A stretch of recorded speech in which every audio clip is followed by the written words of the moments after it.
Hey, good evening, everybody. JD here, going solo tonight without Clayton. He had something going on with church. He couldn't make the show, so you guys got me tonight. As usual, we'll start the show off. Second Amendment, a well-regulated militia being necessary to the security of a free state. The right of the people shall not be infringed. And we'll start something right away. A show. We got a GoFundMe account going. Great, lifelong friend of mine. Two of them actually. Marty Beard and his wife, Crystal. She ends up, she's got cancer, and guys, go on GoFundMe. That's Crystal Beard family. Help the Beards out.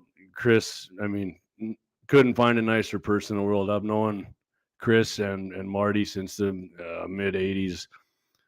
Bad situation here for them. You put them in your prayers and go on GoFundMe and help them out. They need it. It's a bad deal. You know, just get on there and help the Beards out, please. There's some great people. Everybody knows Marty, and Chris is awesome too. So, all right. So tonight's show, I'm gonna get some comments here real quick before I go any further here. It's like I said, it's just me. So. Tramp, hey, good evening, Trampus. Josh Patterson, what's up, Josh? Thanks for joining us. Eric Newman, evening, everyone. Waylon Turnus, evening, Waylon. Merry Christmas to you, buddy. Dan Brown, good evening, Dan. One Shop Cap, good evening, Patriots. Brian Warner, good evening, fellow MVEs. Absolutely, Brian. Hey, Lynette, glad you're here too. Gene Cox, rock on, JD. You rock on, Gene. You do rock. Josh Patterson, Marty's a great guy there in my prayer. Appreciate that, Josh. And trust me, if you've never met Marty's wife, Chris, she's awesome. I met Chris, my first girlfriend I ever had, Jen Maher. Chris was sorry. Chris is friends with her, and that's how I met Chris. But sorry, getting a little choked up about that. But okay, we're gonna just go on with the show here. Appreciate everybody with the comments here, and good evening to everybody. Again, so tonight's show we're gonna hit on some gun control stuff right away. I got one little article here, and then I'm gonna kind of keep it, gear and hunting, shooting kind of specific. Honestly, I would I would rather talk about that than gun control stuff. But it's in my wheelhouse, so that's what we're gonna talk about. So the first thing we're going to hit on here this evening, Biden-Harris administration, of course, they're trying to pass gun control, and that hasn't been working too well for them, right? They cooked up a scheme to use taxpayer dollars, our money, to incentivize states to pass laws that punish gun owners. Great, right? It's not bad enough that our tax dollars are used against us a ton already, but now we got it going against this. What they're calling it is the Safer States Initiative. Basically, they want each state to appoint a gun control czar. That's always great, right? To have another czar. You're using it from the old Russian terminology there, to help enact Second Amendment prohibition. Everything from criminalizing private transfers to banning, of course, black rifles. And trust me, it's way more than that. And of course, the red flag laws. That's on their agenda. In fact, I'll give you a little rundown here of their blueprint. Basically, establishing a state office of gun violence prevention. Oh yeah, that's always good. That's always great. Gun violence. The gun's not committing the violence. People with guns are. So let's get after them first. Investing in evidence-informed solutions to prevent and respond to gun violence, including community violence interventions, crime gun intelligence centers, and implementation of extreme risk protection or red flag laws. Take your guns away before they prove you've done anything wrong or you're guilty of anything. Strengthen support for survivors and victims of gun violence. All right, I'd probably be on board with that one a little bit. I mean, there shouldn't be anything wrong with that. Some people, obviously a bunch of people probably are traumatized by that. Reinforcing responsible gun ownership by requiring safe storage of firearms and reporting lost and stolen firearms. Requiring safe storage. I don't know if that's responsible. There's some people who are irresponsible with their firearms. Maybe I store a lot of my guns, but guns that I use to defend my family and my house and myself. Why would I want those locked up? I need those at the ready. Strengthening gun background checks by enacting universal background checks legislation and removing barriers to complete enhanced background checks. And I'm going to hold the "and" there and go with this first part. Enacting universal background checks. Again, the latest mass shooting that we've had in Vegas, the guy passed a background check, as did basically all of these guys. Criminals don't care less about background checks. I mean, I know we hit on this a lot, but I mean, they're going to keep saying it. We're going to keep saying it. Criminals couldn't care less. They'll have, like gangbangers. It's proven they take their girlfriends to the gun shop, point out what they want. Their girlfriends buy it. They don't have a that can pass a background check. So, I mean, you can do that to anything you want, and it's not going to matter. And a lot of criminals, I think they've done a test, these criminals in penitentiaries, you know where they get most of their guns? They steal the damn things from people. So, I don't know, you need a background check if you're going to steal a gun, right? So, and holding the gun industry accountable by banning assault weapons and high-capacity magazines and enacting firearm-specific liability laws to ensure that victims of gun violence have their day in court. The gun industry is accountable. Again, with this crap, if a gun malfunctions and doesn't work properly and somebody's injured, yes, you can't. I mean, it's a law. There's already a law. You can't sue the gun manufacturers because somebody uses their gun in a crime to kill somebody or shoot somebody or commit a robbery. It's not the gun's fault. You know, you can't sue. Do people sue Louisville Bat Company because actually bats kill more people than AR-15s do? Do people sue Louisville or whoever makes bats anymore? I don't know. I don't play softball anymore. DeMarini or whoever, because they club somebody over the head and kill them. No, you can't do that. It's not the damn bat's fault, you know. But Mark Oliva, the managing director of the National Shooting Sports Foundation, said the White House, knowing that their gun control wish list doesn't stand a chance in Congress, is looking to outsource their Second Amendment prohibition agenda to the states. Exactly. You know, give our money. Hey, here's some money, man, which I'm going to get into here shortly. This includes franchising a taxpayer expense offices similar to that of the Office of Gun Violence Prevention that are staffed with former gun control lobbyists. You know, Biden and Kamala Harris started this, and they're right. It is Gabby Giffords and all these gun organizations, Moms Demand Confiscation. That's who's in there. So imagine if let's just say President Trump was elected and he established a pro Second Amendment office in the White and put Wayne LaPierre in charge. The leftists would go freaking ape shit over that. I think it'd be great, but you know, whatever. That's me. Yeah, I mean, wow, geez, you got an office in there that's going to protect your civil rights. We need one in there like Biden had that takes away your civil rights. These guys are such hypocrites. It's unbelievable. And again, we're buying guns using our tax dollars. People who own guns and love our Second Amendment civil rights, they have an office in there to take away that right. Oliva also noted the administration's alignment with the Soros family. I think a lot of our watchers and listeners know George Soros is. Big leftist, hates America, puts money into destroying this country, is funding and perpetuating a tyrannical agenda on gun control. Absolutely, he is. Using taxpayer dollars to, this is my opinion, using taxpayer dollars to to fund civil rights infringements. Does that sound right? No, that doesn't sound right. Well, what if you did that to the First Amendment rights? You know, well, hey, I want an office in there to just shut Democrats up. How would that work? Yeah, that wouldn't go very far. I don't. I think a lot of stuff they say is ridiculous and anti-American, but you're right. You know, but guess what? That doesn't mean states aren't going to line up to take this money. As we all know, the lure of federal funding will prove too sweet for a lot of these states not to do it, right? And I'm not even saying North Dakota's immune to that. You know, guess what? We passed a seatbelt law here. You know why? Because federal funding. And Governor Burgum and his wife thought that was a freaking great idea. So he hasn't signed any gun control, but he did in the past. I mean, signal that he would be. I believe it was red flag laws and something else that he said he might have been in favor of. But whatever, you know, it's just more stuff. That's piling up with the way our government is against the people here lately. And hey, I would just recommend right now, go ahead, not right at this exact moment, but sometime in the next couple of days, call your representatives, email the governor's office, whoever, and say, they say no to this great gun control idea that Joe Biden has of giving the states money to do it. So I'm gonna catch up on some comments here because I missed a few here. So, all right, Mike Deacons, hello, going. Hey, Mike, how you doing? Good to hear from you. And I believe when I got this show next week left, I think Michael Deacons is going to be Clay's guest a lot of times on here in his cohort.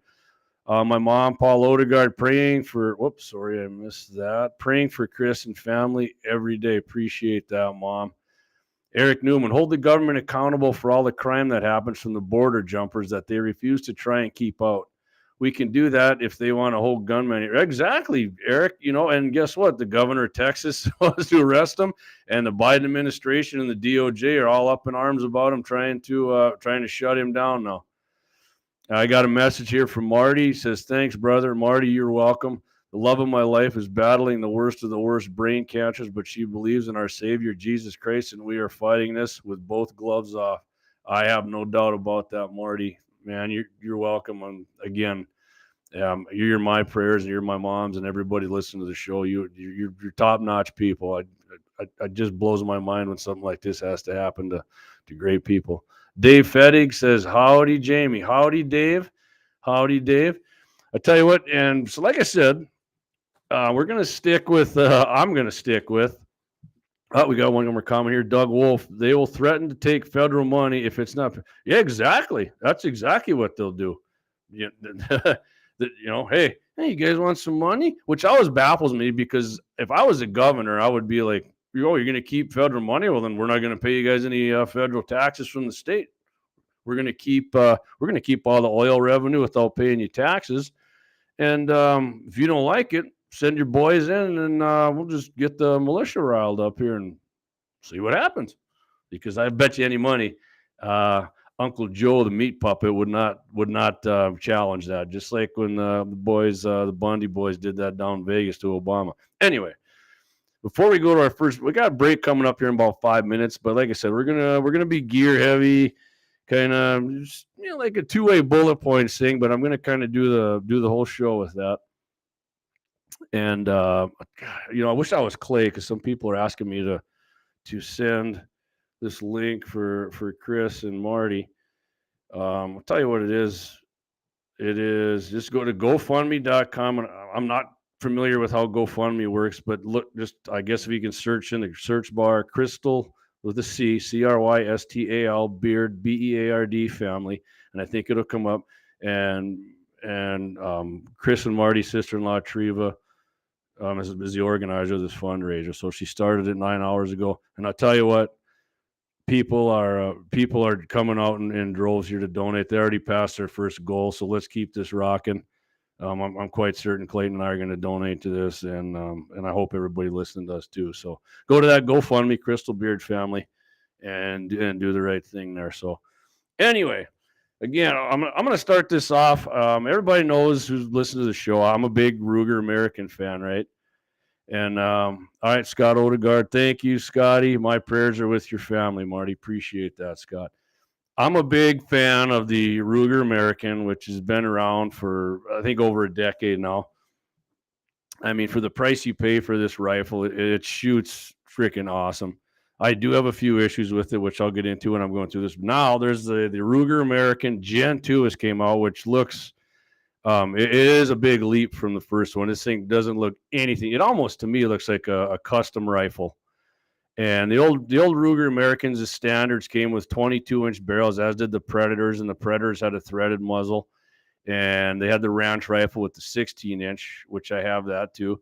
And that came threaded too. But these new Ruger American Gen 2s are coming with the 20-inch. It's spiral fluted, cold hammer forged. Apparently the cold hammer forged, they say it's more accurate.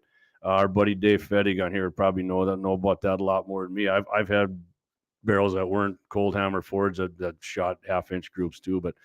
And I think all of these now, they come standard with the barrel threaded. I mean, suppressors are getting so popular that that everything has to be threaded pretty much. And man, I hope we can get control of this next election cycle and get rid of this stupid $200 tax stamp. But so the barrels threaded. It comes with a radio muzzle brake, and I will say I have radio muzzle brakes. They work pretty damn good. They're not quite as loud as them gill brake. A gill brake will damn near blow your teeth out, in my opinion. But and the barrel, the receiver, the muzzle brake, and the bolt handle, they're all Cerakote, which is an awesome feature. Cerakote is great. I think Cerakote's the best coating you can put on these guns to keep them waterproof and whatnot. And the new stock, Dave's got a comment here. I was just mentioning, Dave, he said the Ruger American stock has been terrible floppy soft. I hope the new ones are always. Dave is right there too. You know, I haven't noticed that it is kind of floppy, but as far as accuracy goes with the ones I've had, I mean, they've all been sub MOA for sure, with some factory ammo, but reloaded ammo for sure. It's been sub MOA for me. Dave, it doesn't look like it. If you go on Ruger's website, it looks like it's a different kind of composite stock. But anyway, it's got the new stock features: Monte Carlo S contour raised cheek piece. It is different than just the old straight one. I didn't have a problem with the older one, but the cheek piece can be lowered or raised via available accessories from Ruger, so they'll probably hook you with that a little bit. Length of pull and comb height is adjustable as well, which, you know, I've had rifles with that, and I don't know, maybe I'm just a rockhead. I never found the adjustable height on the comb or any of that to help me out. The length of pull's been all right on some of them. Ruger's patented, of course, they kept this power, the Ruger power bedding. It's got like the 4 blocks in the receiver, and it keeps it, you know, it's supposed to keep the barrel free float. I don't know what kind of touches the stock on some of them, but man, it works. Like I said, they're all accurate. They work great. And the trigger, of course, 3 to 4 pound Ruger Marksman adjustable, which I do like the trigger on the Rugers. And the one I got from Dave there, that 6.5 Grendel, super, it was great. I turned it all the way down as low as I could. It shot. I mean, the trigger was great. You can buy another spring from, man, I can't think of the M Carbo, I think, out of Florida, this other spring, and it makes it even better. It makes it an even better trigger. But and they even thought, like, you put additional weight in the butt to, like, either balance out the gun more or absorb more recoil. I mean, I think that if you keep that radio brake on our suppressor, you're not going to need something like that. It's going to be plenty of recoil is going to get sucked up. And I've never really had too many rifles I thought were off balance other than bull barrels for offhand shooting. But if you get a regular size barrel, your standard contour barrel, and once you put a bipod on it, it messes with the balance of it. But I'm so used to that.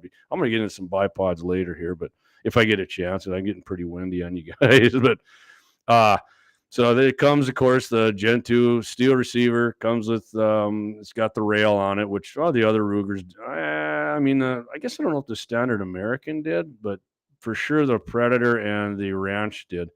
70-degree bolt throw. It just keeps it away from when you got you don't want it to come up too far to hit your scope or anything, getting in the way of that. And they said, here's one of the problems I had with it. They said Ruger has improved the finish of the bolt action for slicker manipulation. The old bolt, that thing was like zzz, it almost made a noise from the machining on it. It wasn't smooth, which maybe it was a cost-saving thing they did for labor, but it wasn't a big problem for me. Some people have bugged the shit out of them, and they said they tightened up the tolerances, and I mean, the bolt maybe was a little sloppier in there. And this year too, it comes with a 3-round detachable box magazine. I don't know if they improved that. If it's that rotary one, that thing sucked. We talked about that on the show before. Dan Brown, I think we were talking about it too. But there's different models. If you get them, you make sure you get the ones. They do make I think not only the rotary, but like a 3-round stack, and then they make the ones with the AR mag. Depending on what caliber you get, I always recommend going with the ones that take the AR mag, because I mean they're so dialed in. It's great. And if you're wondering what calibers they come in and chambered in here, 6.5 Creed, of course, 204 Ruger, which is kind of odd to me. I know they're Ruger, but man, there's not many people that shoot the 204 anymore. 223 Remington. Yeah, I mean, God's cartridge. 308 Win. Yeah, I mean, that's still a hammer. Love it. 7mm 08 and the 450 Bushy. So other calibers will be available. So, and of course, I mean, they're going to have, I guarantee, a 7mm mag, and they're just 30-06. They probably got them, but this particular article didn't mention that. And with just some more little more spec stuff here before we hit the first commercial. $729 MSRP, so knock $100 off of that. Yeah, it's not probably as cheap as the old Americans were, but it's it's an improved rifle. It's an improved. I guarantee this thing's going to be. I promise you, this is going to be a great rifle. So just for the Ruger Gen 2, they got they're one they just put up here. 6.5 Creed. It weighs 6.5 pounds. 41.2 inches, 20-inch barrel, 3-round capacity. And this would be the one I would recommend here. Depending on what caliber. If you want a bigger caliber, this ain't gonna work. But the Gen 2 Ruger Ranch takes the 5.5, chambered in 5.56, so it safely can shoot 223 or 5.56. And threaded barrel, 16.1 inches. Of course, Dakota, just like the other one, 1/2 inch by 28 on the 5.56 and the threaded barrel. 6.2 pounds, so it's a little lighter. 1 and 8, a right hand twist. 1 and 8 is actually God's twist on the 223 and 5.56. 37 and 3.5 inches. That comes in same price, $729. So that's, if you're looking for a new rifle and decent price, a Ruger American, that's going to be pretty sweet here. I'm gonna hit a few comments before we go to our first break here.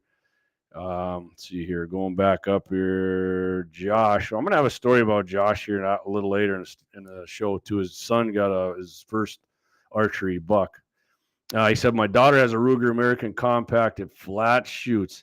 It shoots lots of sub MOA groups. So it even got the same whole group one day, all with factory. Yeah, Josh, they're factory soft points of a couple different brands I shot out of mine are freaking awesome. He said hers is a 243. Dave Fetty said this new stock will make felt recoil considerably less. Weatherby has been using them for years. Okay, sounds good. And Gen 1 could use a great deal of improvement. He put barreled actions in a chassis.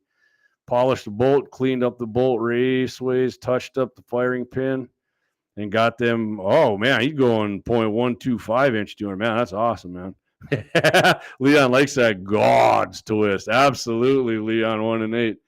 It loves soft. There you go. Josh said it loves soft points. So all right, guys, we're gonna do our first commercial here, and bear with me if I'm not as fast as I should be on this because it's just me doing it. So do our first commercial break here. We're gonna come back.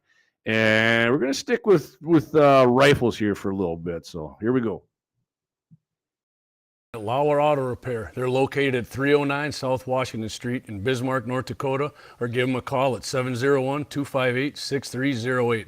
The team of mechanics at Lauer Auto can tackle any problem your vehicle is having. And when you do business with Lauer, you can be assured you're doing business with the Pro Second Amendment America First Repair Shop. There's plenty of other auto repair shops in the Bismarck-Mandan area, but why take the chance of patronizing a shop that might not have your beliefs at heart? Make no mistake, Lauer Auto is your Pro Second Amendment repair shop. When you talk to the guys at Lauer Auto, don't forget to tell them you heard they're a sponsor of Guns and the 701 and that you appreciate their support of our Pro Second Amendment, Pro North Dakota live stream and podcast. That's Lauer Auto Repair, 701-258-6308, located at 309 South Washington Street, Bismarck, North Dakota. Absolutely. And don't forget, if you patronize Lauer Auto Repair or any of our other sponsors, make sure you tell them you appreciate them sponsoring shows like Guns and the 701. They like to hear it. In fact, hey, when they hear that people are coming in and they heard it on here, that just encourages them to keep sponsoring the show, which we couldn't do it without them guys, and they're awesome, man.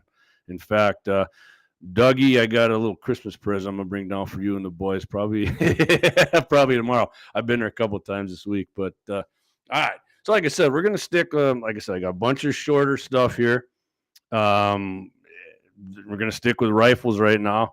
I'm sorry if I'm boring you. This is just, if you tuned in to hear about a bunch of political stuff, I kind of went over that with the first thing there, Biden's new gun bribery to the states with money. So no, we're gonna stick with some gear and shooting and deer hunting, and then I do have a funny story about guns coming up later, kind of a Crooksby stupid story. So Savage Arms announced an expansion to its brand and product line with 2 polymer bipod offerings. And some people think bipods are boring.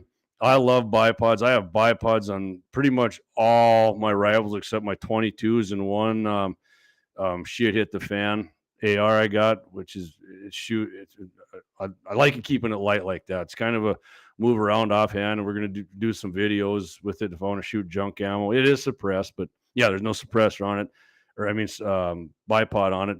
I love my dad hates bipods. He's old school. He leans over something, but man, I like to, if I see something prone out, and to me, you just get a better shot that way. I mean, sometimes you don't have a chance to, like I did in deer hunting this year, but in the earlier story, I did put two in the kill zone. Didn't work out for me on that with the ammo I was using, but we went over that already. So the new the new Savage bipods feature a toothless sling swivel mount and buttonless leg rotation and quick deployment, which is good. You hit the button, poof, pop out. The bipods are made of lightweight polymer blend to make them ideal for hunters and shooters in a wide variety of scenarios. I like this too. They come in 2 options: M-lock and sling swivel. All my ARs have M-lock forends on them. M-lock that's the way to go in my opinion. A sling swivel, we got a sling swivel on lots of traditional rifles, which is cool too. Put it right on there. These offerings, of course, they can't, which is good, and swivel capabilities are designed, and they got like a rubber footprints so they don't slip around when you put them down. Some, my Harris, it kind of does that, man, because I'm a big Harris guy. They fold up and deploy easily for versatility in the field. Now, if you're curious, I did mention Harris bipods. I think a lot of hunters and shooters know about the Harris. I'll compare them. I compared 3 of them here: the Harris and the Magpul. I do like the Magpuls. A couple of my buddies have them. I'm a fan of those too. I'm not like against any of these bipods. I'm just giving you my opinion here. So the new Savage comes in at 11 ounces, and it's $100 on their Savage's website. It's $100. So actually, the Savage comes in here at like the most affordable price. The Harris and that Savage goes from 7.2 inches to 10 inches. The Harris, this is the one I have, the Harris S, 13.5 ounces. So ounces equal pounds when you're putting stuff on your gun. That's considerably heavier to me than 11 ounces. But you get the 9 to 13, you get a little higher deployment with it. And I'd look just today, the Harris S, $128 at Midway. It'd probably be $10 cheaper at Shields, but they figure that out with the cost or wherever you buy your stuff. And the Magpul, same weight as the Savage, 11 ounces. And that goes from 6.3 inches to 10.3. So it's a little longer. And that was $109 at Midway USA. I would buy the Magpul myself because Magpul's a great American company who left a commie state to move to a great American state to keep making their products. And most of their stuff's made for ARs, but they do make stuff for they're starting to make a lot more stuff for bolt action. In fact, Ruger American, they make stocks for them. The Magpul Hunter, I think it's called, but looks pretty badass. I like it. I've never bought one because I've always just thought the regular Ruger stock were great for me. But if you're into a bipod, there you go. I don't know if you guys got any comment on that. Leon, all right. Leon said, I'll be up that way Friday, Doug. All right. Hey, Leon, all right, get that. Maybe you and Doug, you can do. Oh, heck, I might be around. We might do some Christmas shooting. If anything, Leon, let's get together and have some eggnog. We'll do a review on some eggnog, maybe. Eric says, I wonder how the pudding reaction will stand up to snow that gets. Yeah, actually, Eric, I think the button on the back of that, if you look it up on Savage's website, it looks like a pretty good button. I kind of read, I don't want to get too far into it, but if you read into it yourself, it sounds like it's kind of sealed up to fight off stuff like that. It's pretty sweet. Yeah. Brian Warner says, Jamie, you got Mama Joe's mouth watering for an upgrade to her Predator now. Yeah, I don't blame you, man. You look at that rifle. That new Ruger looks badass, man. I'm not kidding you. And no, Ruger doesn't sponsor me and Clay. You know, I wish somebody did, but I'd definitely take one of them new Rugers. They look badass. I like them. So, kind of talking with rifles and deer hunting here. We're going to head down to Nebraska here. 28-year-old Samantha Comenzid received a marriage proposal after dropping a big buck on a hunt near Philly, Nebraska. Philly or Filey. And I did see the picture of Samantha, a young lady here, pretty hot, man. And her boyfriend here, Cole Burrs, he's 32 years old, guy, good-looking young fella too. They look like they're going to make a great couple. Gave her the first shot on a monster buck in early November. And of course, Samantha made a shot count, dropped this nice big buck. And after she shot the deer, Burrs told her he brought along a professional photographer to capture the successful hunt. But as Samantha and Burrs approached the deer to take photos, he dropped to one knee and asked her to marry him, which the professional photographer captured the moment. If you want to see the picture, you can go on Breitbart, or pretty much as I imagine if you searched it, it would come up. Nice picture, beautiful picture, him and her, nice buck. I wouldn't say it's a monster, but it is a damn nice whitetail buck. And she of course she said yes, and she also said everybody's been saying they would marry him too if they let them shoot that big of a deer. And probably some guys would probably marry him for that. You know, hey buddy, take the God, I'll marry you. Just let me kill that big buck. But and CBS News noted that Comenzid and Burrs, they've been dating for 3 years. And one of the things the couple bonded over is that they shared their love of hunting. Okay, well, she was into it before then even. And of course, he said, and I get this feeling too. My buddies shoot deer, my dad or anybody. He said he was just as happy to see her harvest the deer as if he got it himself. So, which I agree with, man. I love seeing people do that kind of stuff. Even my buddy got his doe this year. I was getting jacked up for that, but maybe that's kind of weird. I mean, I'm too into deer hunting, but I love the whole thing. Leon says he's going to bring a toy or two. Sounds good. Dougie got the thumbs up. Matt Simon, boss move. Absolutely boss move, Matt. That is. I couldn't agree with you more. Lynette says very cool. Very cool.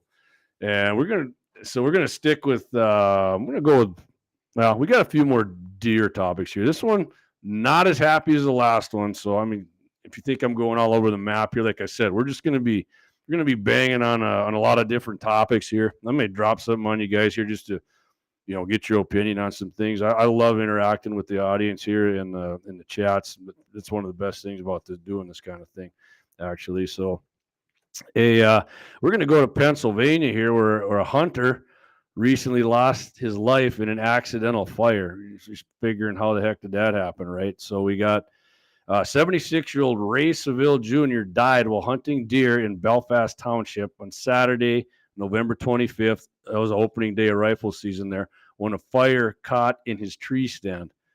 So in the early morning, Fulton County coroner said Seville's wife had just brought him his lunch and was with him when the accident occurred. The fire ignited when Mr. Seville tried to turn on a propane heater. I don't know if it was a Big Buddy or whatever. My Big Buddy, I mean, I've had some flame out on it once or twice, but that usually I have no problem with that. So I don't know what kind of heater it was. According to Chambersburg Public Opinion, the flame shot out from the bottom of the heater and quickly moved to the floor of the tree stand. Seville tried to escape, but had mobility issues. I'm 76 years old, understandable. His wife tried to pull him out of the tree stand. Man, I don't know if you'd pulled him out of the tree stand, he'd have fell like that. It might have been bad situation either way. But yeah, I understand trying to get him out instead of burning to death, for Christ's sake. Where was I at here? He tried to pull him out of the tree stand to do so because heavy smoke. Sauter suspects the hose from the propane tank to the heater have been chewed on by wildlife. Freaking mice, probably, and that this had caused the flammable fuel to leak out in the tree stand. and perhaps under Seville's clothes. Okay, into his clothes. Well, maybe it got in there, and man, it sounds like almost like he got lit up, like it was in his clothes. Man, yeah. Though Seville's wife quickly called 911, Seville was pronounced dead at the scene at 8:30. Later testing found Mr. Seville had perished from smoke inhalation. All right, well, understandable if he's up there and everything's on fire and you're 76, and rough story there. So just a little something different I'd add in there. Be careful if you're in your tree stand with the heater. I don't know that too many people around here do that. Obviously, I got them in my hunting shack, and a lot of my friends do. Lynette, yeah, that is awful, Lynette. It's an awful story. I'm not laughing because of what happened. I don't know why I laugh, but it is awful. Just because I'm talking about all this other stuff, and then I bring that in. So we're gonna cheer it up after that one with some deer stuff, which I told you, Josh Patterson's son, he sent something to Clayton, and I got it. Got his first archery deer. He got it, and it got away from. He thought maybe he didn't get that good of a shot, and apparently they tracked it for a while and lost the blood trail. Couldn't find it, backed out and figured they'd go look the next day. Still couldn't find it. Well, and then less than 2 weeks later, a farmer rancher sent Josh a picture, found the young boy's buck, and coyotes, as understandable, chewed all the meat off, nothing left probably except the antlers. And they, Josh's son said immediately, hey, the right thing to do here is tag this and keep it, which is awesome, man. That's what I would have done too.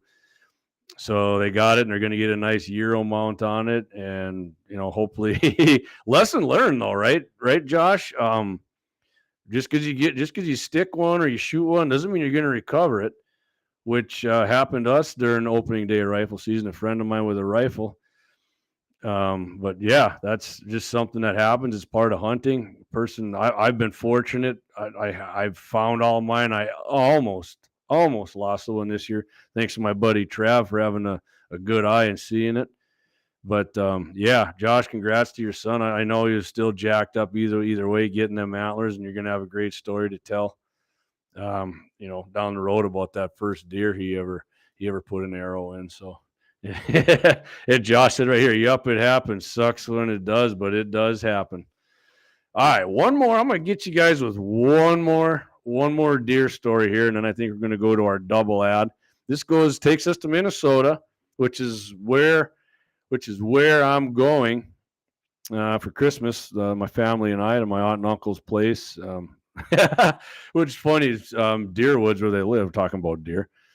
Great place up there. Not anything like Minneapolis. I'm looking forward to going there. It's beautiful country up there. It's east of Brainerd. I mean, good people up there, real good people. But we've all had problems with their deer population here.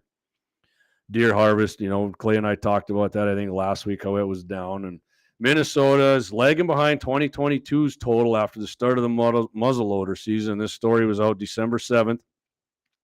So as of December 3rd, Minnesota's total deer harvest was 151,794, which is behind 2022's tally of 164,006. This year's harvest is 12% behind the 5-year mean of 170,082. Minnesota's deer firearm season concluded November 26th with the end of the 3B hunt. They got a lot of weird different hunts there, so I couldn't tell you which one. Depredation hunts and all this stuff, and chronic wasting hunts. And the deer harvest numbers remain down by Minnesota's deer, down by 7% compared to 2022. And there are few deer hunting opportunities left, like muzzleloader. Okay, it ended December 10th, so that's over. Archery, I don't know how long Minnesota's deer archery goes, but here it goes till the first weekend in January, I do believe, just like pheasant. And Todd Froberg, Minnesota's DNR Big Game Program Coordinator, says he expects that 7% to stay consistent through the last month, and if so, this will be the 4th straight year of the decreased deer harvest totals in Minnesota, which sucks. But somebody's probably going to say, "Oh, something's happening, and we got to," sometimes they're just cycles, but there is big stories there.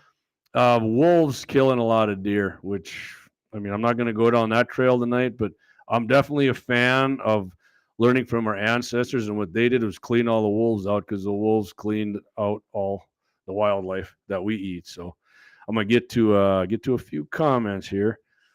Let's see here.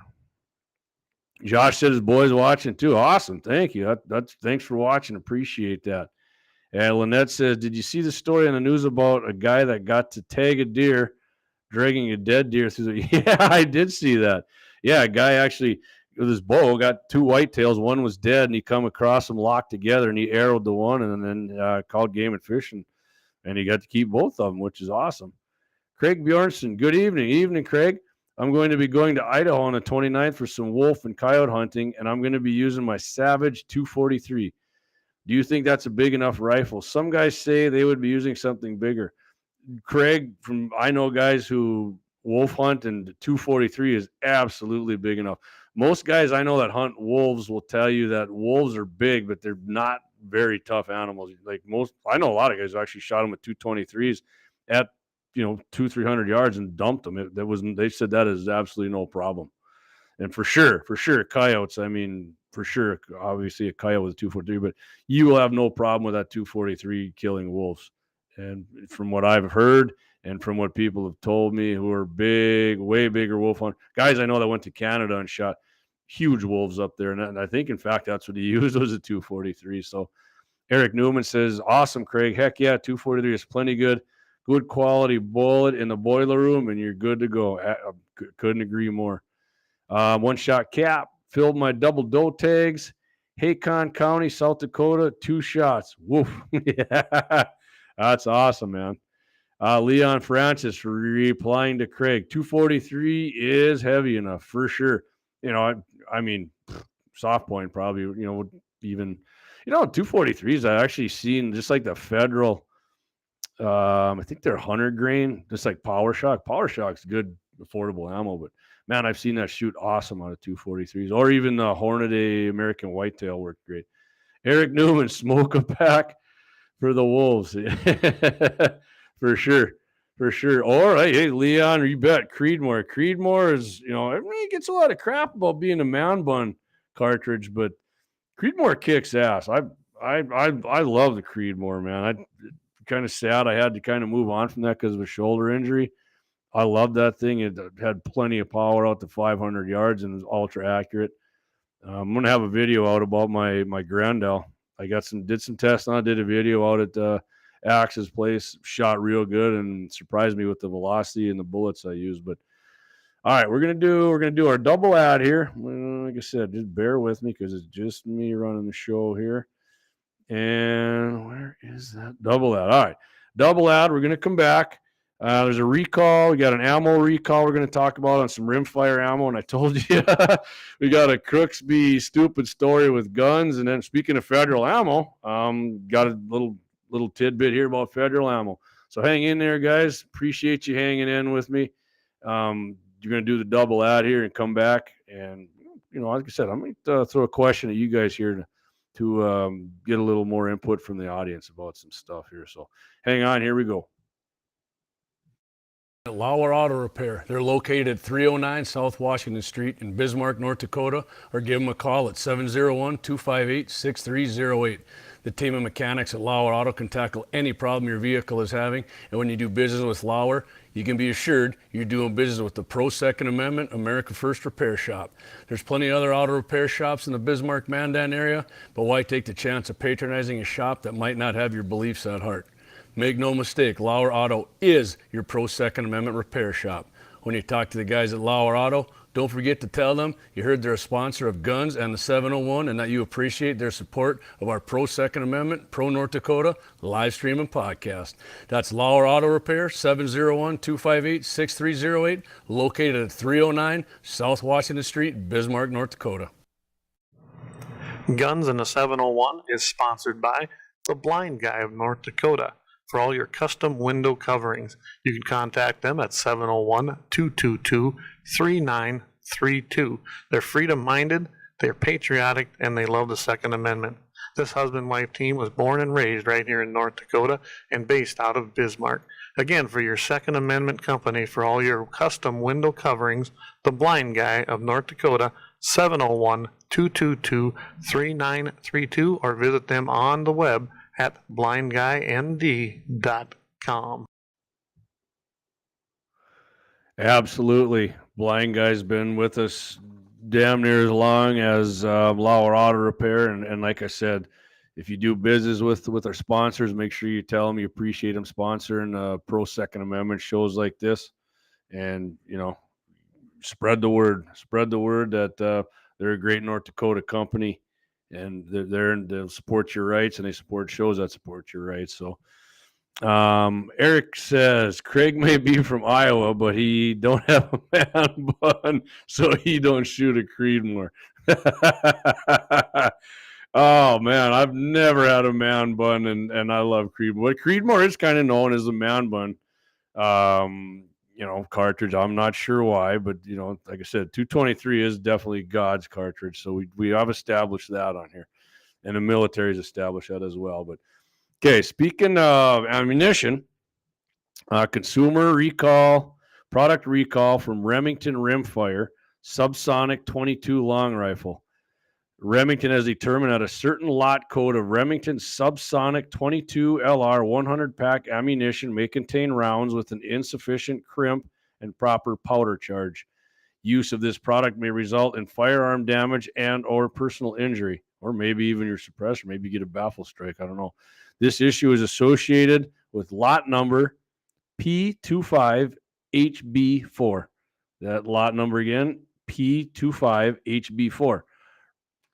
And like I said, Remington, the company advises consumers to check the lot number before using any of the subsonic ammunition.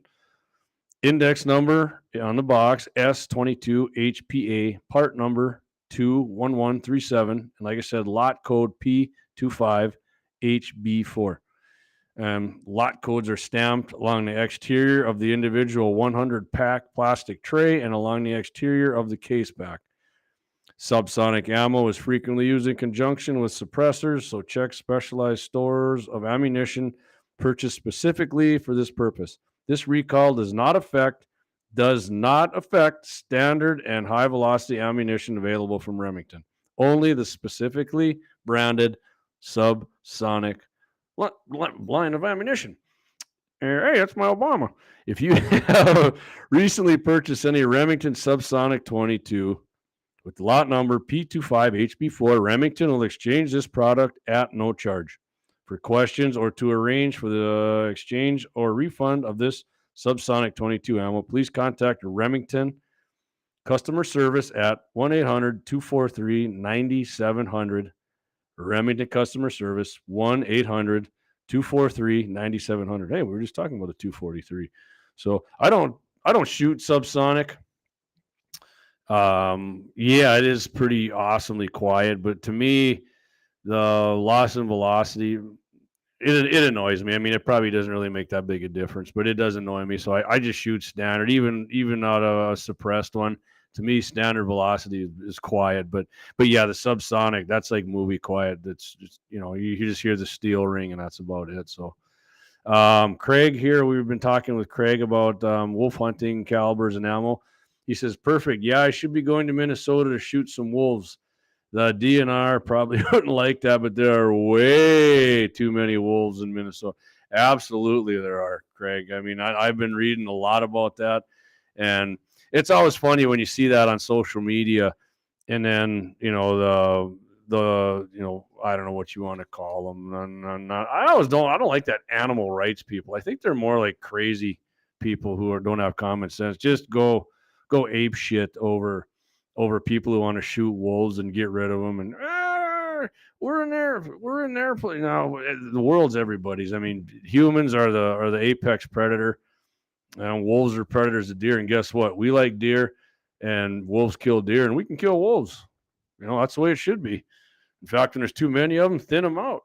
I guess I'm not really for, I don't know, something like wolves, maybe not to extinction, but when they're affecting deer hunting or getting people's cattle or killing all the elk, which they do for fun. They don't just kill what they eat.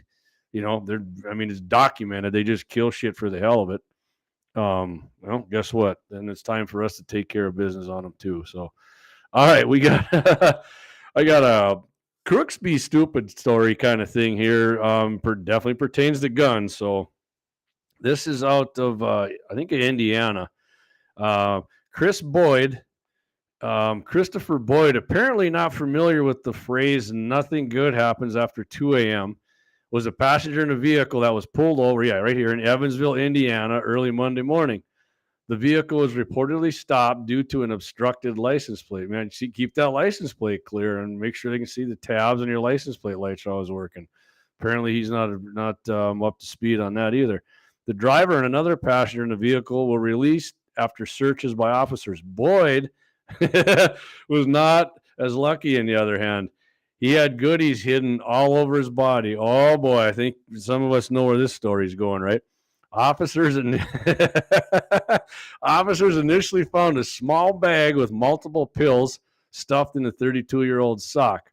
A gift he claimed was given to him by his aunt to help with the pain he suffered from because of a bullet he had lodged in his spine. The alleged spinal injury came up again when Boyd told officers he wasn't able to spread his legs during the search.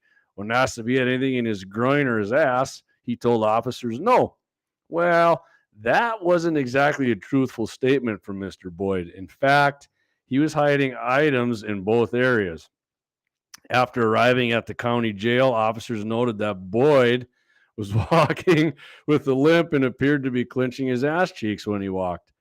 A body scan quickly revealed the reason for the limp. He had a large object concealed in his groin area. The next step was a strip search, which revealed he was packing a Smith & Wesson bodyguard in his ass. Yeah, if anybody knows what a Smith & Wesson bodyguard is, it's smaller, lightweight 380 handgun, semi-automatic, weighs less than a pound. These guys say here roughly 5 inches long and quote easy to carry, which I would assume that means in other places and not your a-hole. I like Smith & Wesson bodyguards. Some people I know got them. They shoot good. I don't recommend ever sticking one up your rear end. That looks like it'd be quite painful to me. But for some extra fun, Boyd also had 2 bags of weed tucked next to his bean bag. I'm starting to think his aunt didn't give him them pain meds for that spinal injury. In another bit of bad luck for Mr. Boyd, oh boy, Indiana has not legalized recreational marijuana use. So Boyd was hit with that charge as well as several others, including an unlawful carrying of a handgun. I don't know if you want to really call that a carrying, but okay, it works for me. Oh boy, and guess what? Here we go. Boyd has prior convictions for attempted murder, burglary, and domestic battery. He was not supposed to be carrying a gun in his ass or otherwise. So I'm glad the Indiana police took care of Mr. Boyd and maybe relieved him of that ache he had in his rear end where he was walking with a limp. So I don't know if Clay likes to talk about them North American Arms Derringers. I don't know if, they're pretty small, but I don't know if you want to even try one of those up there. So let's get to some comments here. That's why our eyes face forward too. Brian's talking about being a predator. Exactly right, Brian. So you can see through the scope when you're sniping a wolf. Just a matter of time until they're here, just like wild hogs. Yeah, exactly right, Lynette. And they're talking about these freaking grizzly bears coming here too, which not a fan. Ouch, Lynette says in all caps for sure. Leon Francis, wow, so dude's definitely not straight. Yeah. Well, if he was in prison, he might they might have stretched the pouch out for him a little bit when he was in there, Leon. I don't know. Maybe that 5-inch 380 fit pretty easy. Josh Patterson, a guy told me a story about a guy that was arrested in Vegas, had a Glock 19 in his prison wallet. I guess if nobody knows what a prison wallet is, I'm definitely going to assume that's an a-hole there. Never heard it. That's funny right there. Oh man. Craig Bjorns, did you see the DNR just released 5 wolves in Colorado on public land? Maybe it shouldn't, but it just pissed me off then. Yeah, it did piss me off. That pisses me off too when they do stuff like that, Craig. You should be pissed. it's, they're not supposed to be there, in my opinion. And they were, like I said, we should learn from our ancestors who thinned these suckers out, who killed off cattle and everything else. But,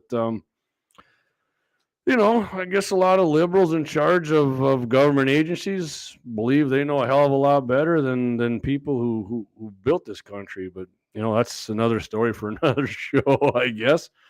So we're going to stick with a little ammo story right here. Again, I was just talking about ammo a few stories ago. This is a little better one, though. This is not a recall. Well, better. If Clay was here, he'd probably get fired up about this a little bit. But Federal Ammunition renewed its national sponsorship of PF, Pheasants Forever, and Quail Forever. I didn't know there was such a thing as Quail Forever earlier this year, which included its title as the official ammunition sponsor of the Habitat organization. Okay, whatever the Habitat, I guess that means Pheasants Forever and Quail Forever's Habitat. The renewal continues a partnership, which I didn't know this. I didn't even know this partnership that existed since the mid 1980s between the world's leading ammunition manufacturer and North America's foremost upland habitat conservative group. Yeah, so Federal Ammunition. I wonder if they sponsor like deer organizations too. Mule deer. The reason I said Clay will get worked up a little bit because PF. Yeah, they're not exactly landowner friendly. So, I don't know about Quail Forever, but maybe. Federal is proud of this relationship we have. Is what they said. We have the ability to see the outcomes of such strong conservation efforts that the organization put forth. And included in its sponsorship, Federal Ammunition has an on-box royalty program that donates portions of proceeds from the popular Prairie Storm, which, I think everybody's seen Prairie Storm ammunition during pheasant season, and Upland high-velocity shot shell ammo, which I did when I hunted. I used Federal. It was a high-velocity stuff. When I haven't hunted pheasants in a while, but that's what I used.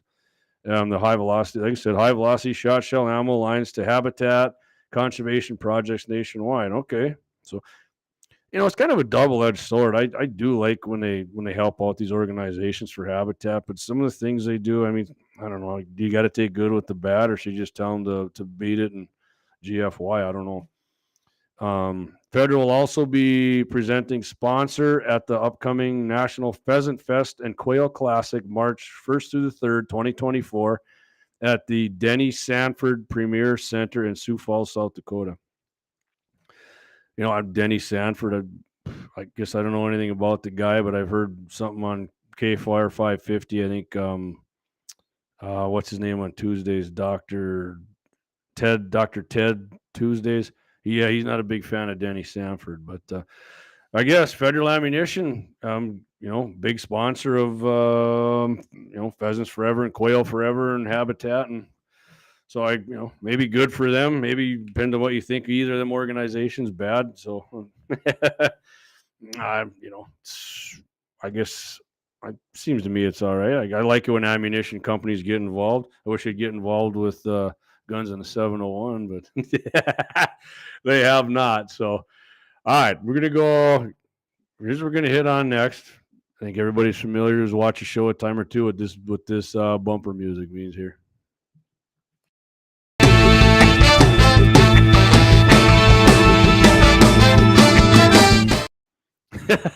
And before I go any further, if you're the kind of person who tries to hide a 380 up your asshole,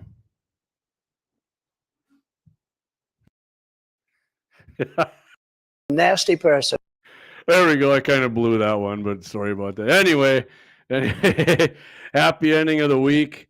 We're going to a 43-year-old taxi driver in Metairie, I think I said that right, Louisiana, was in his cab during the early morning hours of August 21st when a man approached and pointed a gun at him while demanding money. The cab driver, obviously fearing for his life, understandable, shot the assailant multiple times, killing him. Good. There's your happy ending right there before I get to the way end of the story.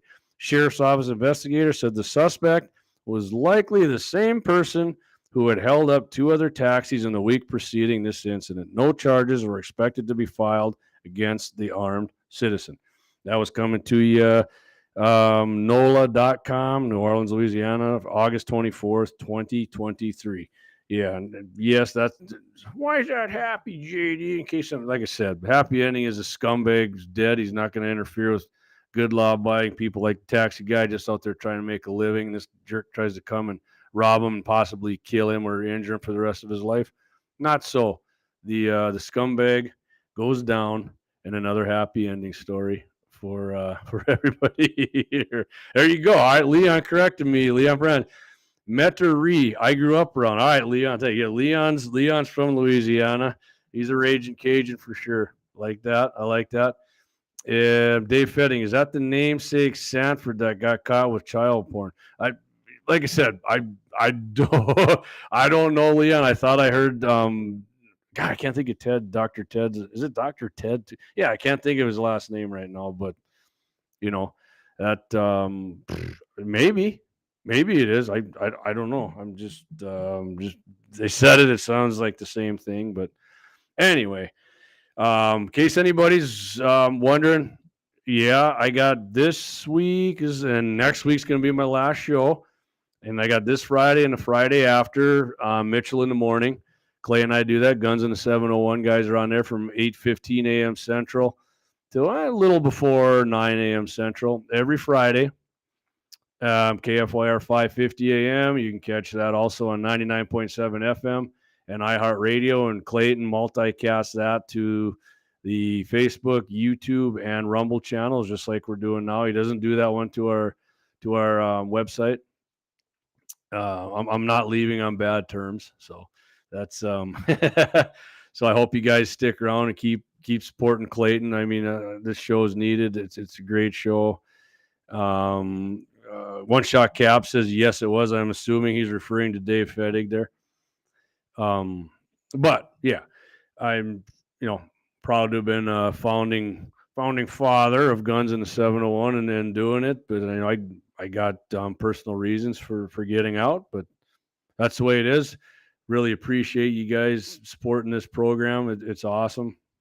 And I hope you, like I said, I hope you keep doing it. I'm definitely going to I'll keep. Hey, in fact, Leon, I'm repping you right here, buddy. 2A701. My buddy Leon gave me this cap. A couple of them actually, and some shirts. But Josh Patterson, I'll be around. I enjoy the show. Great. Thank you, Josh. Thank you. And Clay's going to have some different guests on, I think, every week. And I will be back occasionally to be a guest of Clayton's. And maybe when Clay's gone sometime, I'll fill in for him. I don't know. I'm not going to be on. I don't know what Clay's got going. He is going to keep the program with Todd Mitchell in the morning every Friday. I'll be listening to that. I'll be whistling. I was reading a comment here. I'll be listening to that every Friday when I'm at work for sure. I'm sure it's going to be It's going to be a great show, and they're going to keep doing it that way. So, Leon says, "Sweet swag, brother." Absolutely, this is and Leon, I got that red cap too. That's my river cap, man. I like to represent that. When people see that red cap, well, the Trump guy. You damn right there is. One Shot Cap, great show, JD. Take care. Thank you, One Shot Cap. I appreciate that. Appreciate that a lot. I feel like I was running on doing this program, but I said that before and did it myself. I didn't get much of a chance to, have a couple swigs of my Coors Light, which I like to do. But if if you guys got any questions you wanna hit on here before we're just over an hour. Last time I did this, I tried to keep it right about that time. I could bring up plenty other crap too, but I probably bored you guys enough with my statistical garbage here. I did one thing. I tell you what, one thing I did, because I am a fan of coolers, and my wife will tell you that I have that I have too many coolers. This thing called Mammoth coolers. Have you ever had, like, you're in the dark, you're out, you're fishing or whatever you're doing, you're out hanging out with people around the fire and you can't see what's in your cooler when you lift it up? Mammoth coolers actually made a thing here. It's called the Mammoth Cooler Light. It's got 50 lumens of illumination, and it installs easily the underside of your cooler lid. You can check this thing out, search it on, I don't recommend Google, use something else. but it's powered by 2 AA's and 40-hour runtime. And the lights, they say, never need replacing, and water resistant. And that's actually, you can leave it on or motion activated when you open the top of the cooler. It's not that big. It looks, man, I guess to me, it looks like it's probably like 2 inches long and maybe 1.5 inches deep. It's pretty small, so I don't think it's going to interfere with stuff too much. I'm probably going to get one. They got it $30, but I mean, this thing's supposed to last a lifetime, and I do like to see what I have that problem before reaching in there. Coors is water. Eric's not going to give up on me. Eric, I'll tell you what, here we go, Eric. I'm going to have another. I like water. I'm hydrating. Oh, I think we got an infiltrator here on my last one. Kesley channel. Hi. Hand pink waving. Yeah, see,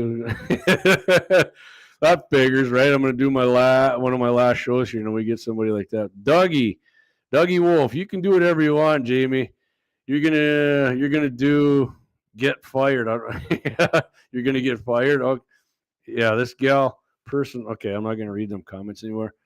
Okay, Mike Deakins here. Like I said, I think Michael Deakins is going to be, I think, one of Clay's guests here. I'm not sure how often, but Clay has mentioned that. Where does Clay keep the beer in his studio? Asking for a friend.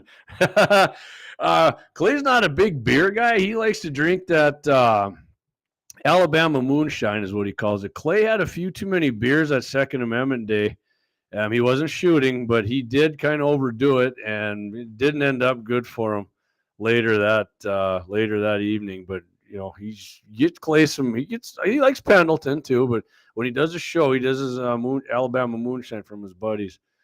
Eric Newman, I just got a friend request on CommieTube from chronic wasting disease. Yes, Eric, that's actually a good dis-ease. Yeah, that's a good, yes, accept that friend request. They have good information on there. They're on our team. Lynette, great work, Jamie. We will look for the shorts. All right, yeah, for sure. I'm gonna keep doing some short stuff. I do enjoy, actually. I enjoy doing this for sure. But I enjoy doing the video aspect of stuff a lot better. Not because I think I have a pretty face. I just enjoy that a lot more. I love shooting guns, testing guns, talking about, as evidenced by tonight, I can ramble on pretty good when I get to talking about guns and gear, And I mean, I'm definitely well versed in gun control stuff too. But it's just the time invested in doing both of those things. And a lot of people don't think it takes time to buff up on these shows when you're a gun nut and you like guns, but it does. It takes up a lot of time because we got this show and then we got Todd's show. And then if you shoot a video or two, and then you got to do that and take the time to go do it, which, like I said, I'm basically doing that anyways a lot of time, but then you got to edit them down. And it all takes time. It all takes time. So I'm just, what Dave Fetting. Yeah, this Kesley channel is probably it is a bot, Lynette. I've been looking at. Yes, sir. How are you? Oh, I'm doing great, Kesley. Dave Fetting, make sure you're wearing pants while doing shorts. Except in the summer, buddy. Except in the summer. But I definitely am now. So like I said, you probably see me around doing shorts of some sort. So Leon Francis says, make every town Kennesaw, Georgia, which Kennesaw, Georgia, if nobody knows, their city council years ago made it a city ordinance that everybody has to own a gun. And Kennesaw's crime rate has went down and stayed low, I do believe, ever since then. So you don't have to do shorts of shorts. LOL, Eric. Maybe I will. I've never did that before, Eric, but all right, guys. Unless anybody's got something to add here, I'm gonna do a little credit thing here, what Clay and I usually do, and then I'm gonna wrap it up. But had good audience tonight. Appreciate you guys tuning in. Had fun doing it. And Brian, Merry Christmas all. Merry Christmas to you, Brian, and Merry Christmas to everybody. And like I said, make sure you get on there to the Crystal Beard family on the GoFundMe, and then help the Beards out with they get a terrible deal there. I talked to at the beginning of the show. And Clay and I'll probably bring it up on Friday on Todd's show actually too. I promise I won't get as emotional on Friday when we do it, but stuff happens to your lifelong friends, and it's hard to take. So, but yeah, Merry Christmas, everybody. Dave Fettig, Merry Christmas all. Merry Christmas to you, Dave. Josh, did someone post a link to go? I'll tell you what, Josh, I can't do it on my computer, but when the show's over, I'll promise I will put a GoFundMe link to it on our Facebook page. And Clayton will probably put it on Rumble. I don't have a Rumble account. Clay runs that, but I'll promise you when the show's over, I will post that GoFundMe link for Chris Beard on our Facebook page. So, and appreciate if you guys would share that when I get it on there. So. And I sent a text, Dave, I texted you the link to that. So go ahead and share that with anybody you know who knows the Beard family. So Merry Christmas to you, Lynette. I'm sure I'll be seeing you a lot in the coming weeks. You're out shooting and having some fun out there. But all right, guys, like I said, great show. Appreciate everybody. Really appreciate everybody tuning in tonight. Had fun talking about guns and gear and a little politics right at the beginning. So Merry Christmas, everybody. I'll see you next Wednesday and hopefully talk to you Friday. Like I said, Mitchell in the morning, KFYR 550 a.m., 8:15 a.m. Central every Friday. Clayton and I are on there till about 8:55. We do about four topics we hit on there on that segment. And if you don't listen to KFYR 550 AM, you can catch it 99.7 FM. iHeartRadio, KFYR on there. iHeart app is free. And Clayton simulcasts the show on the Facebook, YouTube, and our Rumble channel. So you can check that out on there as well. Merry Christmas, Josh. Thanks, buddy. Dave Fettig, he's chipped in a few bucks. All right, Dave, I appreciate that, man. You're awesome. Thank you for doing that. So without anything else, guys, talk to you Friday, and next Wednesday is my last show. I hope you guys all tune in for that. I don't know that we're going to do anything special, just Clay and I doing what we do. Should be a good show either way with some good info. But everybody, again, Merry Christmas. Happy New Year. Yeah, I will get you that next year, but Merry Christmas. I hope everybody has a safe travels on Christmas. And you're back here next week listening to Guns in the 701. And spread the word. Appreciate you guys. You have a good one. JD, I'm out.